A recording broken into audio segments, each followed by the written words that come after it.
Zimbabwe. Good evening, fellow servants of Zimbabwe. This is our part 2 section where we're talking about Sadc tonight. Now, if you go onto the webpage, Sadc's aims is as follows.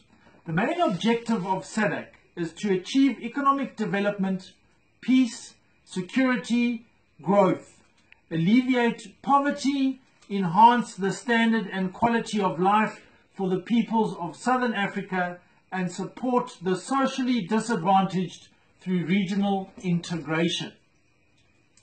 After 37 years of dictatorship in Zimbabwe, someone finally overthrows the junta. And guess who has a problem with that?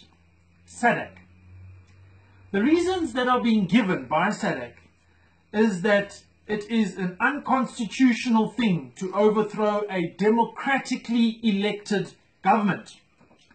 My first problem with that statement is, when was the current government in Zimbabwe democratically elected?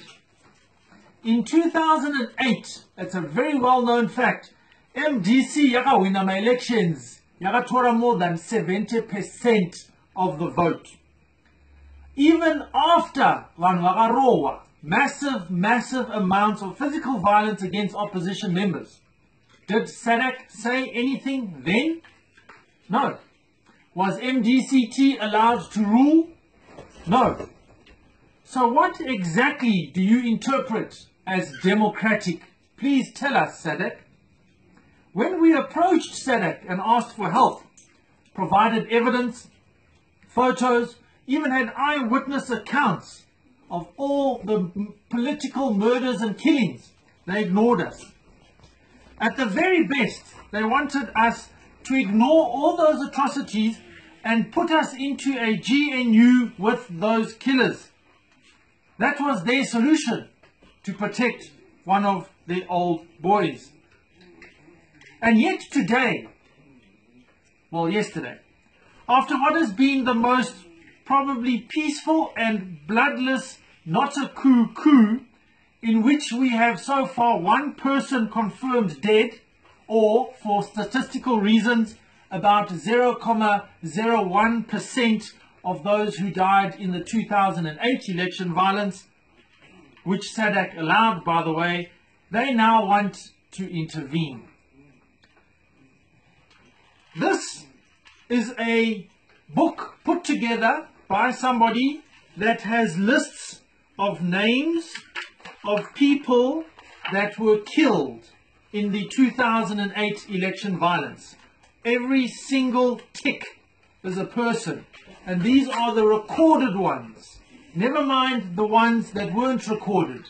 They also do not include burning down of houses, raping of women, killing of children. This is just the murders. Never mind the other intimidation that occurred. Did Sadc do anything when presented with that? No. What about constitutionalism? Constitutionalism? Are you perhaps referring to the constitution that includes electoral reforms for the last 4 years that haven't been done, and we are about 2 months away from a general election? Talking about that constitution?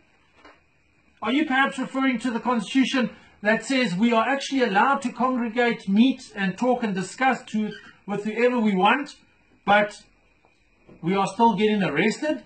That constitution? Are you perhaps referring to the constitution that says we are all equal before the law, but the ruling elite can steal as much as they like and never go to jail? That constitution? Are you perhaps referring to the constitution that says we're allowed press freedom, but just 2 weeks ago someone was arrested and is facing jail time for retweeting a tweet? That constitution? Not sure if you are aware, but there is neither constitutionalism nor democracy in Zimbabwe to begin with. Therefore, I'm sure you'll realize that to the ordinary Zimbabwean, we have nothing to lose in this current situation. We have nothing to lose if the army takes over. What is the army going to do? What is the worst that the army is going to do? Are they going to implement roadblocks all over the place? Are they going to arrest us if we speak out against them? Are they going to not put in any reforms for elections? Will they not even allow elections? Will they rule us with an iron fist? Ladies and gentlemen, Waranga Zimbabwe, we have lived through those things for the last decade anyway. Under the junta rule, nothing is going to change for us. Sadc had a tribunal court, quite interesting. One of its first cases was Mike Campbell's case, where he was fighting eviction from his farm. They actually ruled in his favor. Zimbabwe was so angry that they actually pulled out of the tribunal. In 2010, Sadc ordered a review of its tribunal's terms and functions, and in 2012, Sadc limited the tribunal to only disputes between member states only. They barred cases from individuals, companies, or parties. Later that year, the tribunal was scrapped altogether. Interesting, is that not? So what are you doing now? Let me tell you what Sadc is. It is the Southern African Dictators Club, possibly with the exception of Comrade Khama. They have set up rules and regulations that help the current president to remain in power no matter what. They are a waste of time and have truly lost relevance to the ordinary citizen in Southern Africa. If we are to talk of constitutionality in Zimbabwe, maybe it is time to talk about a few constitutional changes to Sadc itself. If Sadc wants to be taken seriously, we suggest the following changes. Citizens in all Sadc countries, particularly the civil rights and opposition parties, we encourage you to get together and demand the following reforms from Sadc within itself. Number one, all member states to comply with the 2-term limit for any of its presidents, maximum of 10 years in total for the 2 terms. Number 2, human rights abuses to be addressed and a court set up that will look into each and every case. Number 3, constitutionally allow member states to intervene when there is an economic instability due to inept and corrupt leadership.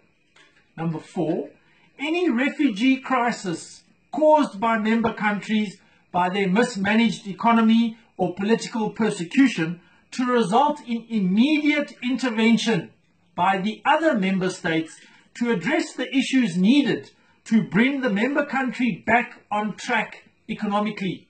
Number 5, any decisions taken by the new Sadc tribunal on human rights, political oppression, and overstaying presidents must be implemented within member states, even if it means military deployment.